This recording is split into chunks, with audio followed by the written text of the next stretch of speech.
부활하신 주님과 함께 걷는 듣는 묵상. 오늘의 말씀은 에베소서 3장 8절부터 9절까지의 말씀입니다.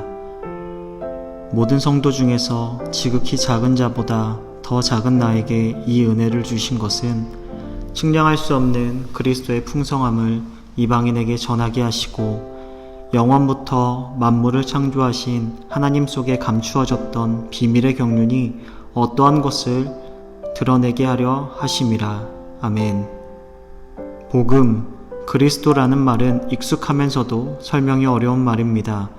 바울은 에베소서에서 여러 번 이 표현을 사용하면서 복음의 비밀, 그리스도의 비밀을 말합니다. 복음의 비밀은 예수 그리스도를 통하여 하나님의 백성을 구원하기로 하셨다는 것이 아닙니다. 이것은 드러난 사실입니다. 물론 하나님의 구원 계획은 주님이 오셔서 십자가에 달리시면서 온전하게 드러난 계시이고 비밀입니다. 하지만 바울이 말하려 했던 비밀, 특히 3장에서 강조하는 비밀은 그 하나님의 구원 계획에 이방인도 포함되어 있다는 것입니다. 바울은 이방인을 위한 사도로 부름받았는데 그것이 바울이 받은 계시이고 복음의 비밀이었습니다. 사도행전은 예수 믿는 사람들을 잡으려고 다메섹으로 가던 길에 그리스도를 만나 회심한 사건을 기록합니다.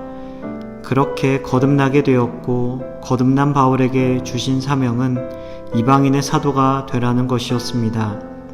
하나님의 복음은 이방인도 구원하기 원하신다는 것, 그것이 바로 감추어졌던 복음의 비밀이었습니다. 바울은 예수님을 영접하고 메시아로 인정한 후에 그의 인생은 우여곡절을 많이 겪었습니다. 그러나 바울이 고난을 당하게 된 것은 그리스도와 동행한 신앙 여정에 핍박과 환난을 겪어야 했던 것은 예수님을 믿었기 때문이 아니라 그가 이방인의 사도가 되었다는 사실 때문입니다.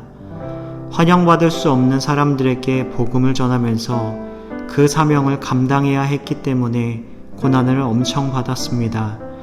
그렇기에 오늘 본문에서 바울의 고백이 참 값진 고백입니다.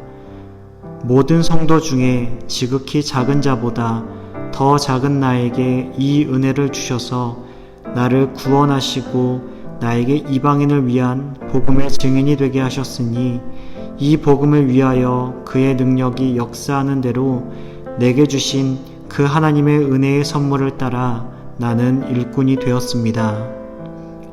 이 감동적인 고백은 오늘의 교회 성도님들의 마음을 흔들기에 충분한 것 같습니다.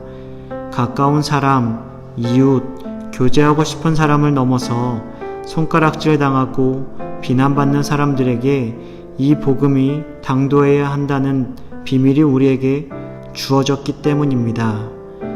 어려운 일입니다.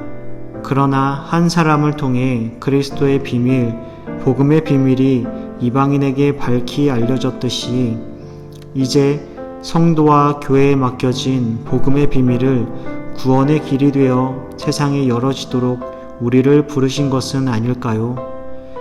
오늘 하루 동안 내가 받은 은혜와 그리고 건네주어야 할 은혜 사이에서 하나님과 대면하시길 주님의 이름으로 축복합니다.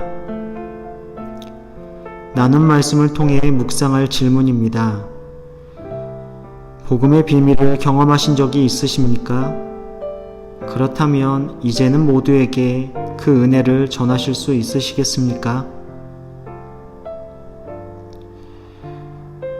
그렇다면 은혜의 길이 되도록 불러주신 우리의 부르심의 땅은 어디일까요? 오늘 하루 믿음으로 선 땅을 통해 복음이 드러나게 되시기를 축복합니다.